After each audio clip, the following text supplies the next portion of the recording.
ప్రవర్తన కుమారులకు సరిపోయినది గాను సమాజమునకు అనుకూలమైనది గాని ఉండకపోయిన విధానాన్ని బట్టి కొంతమంది కుమారులు తండ్రులను దూషించే విధానాన్ని సమాజంలో మనం చూస్తున్నాం.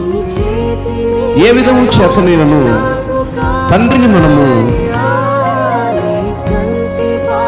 కనపరచాలి, గౌరవించాలి, ప్రేమించాలి, విధేయత చూపించాలి.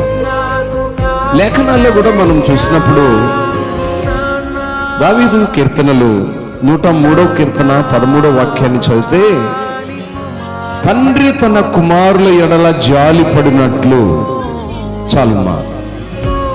తండ్రి ఎప్పుడు కూడా బిడల ఎడల జాలి కలిగిన వాడుగా ఉంటుంటాడు. మనం గమనించినట్లయితే ప్రతి తండ్రికి కూడా కుమారుని ఎడల జాలి ఉంటుంది,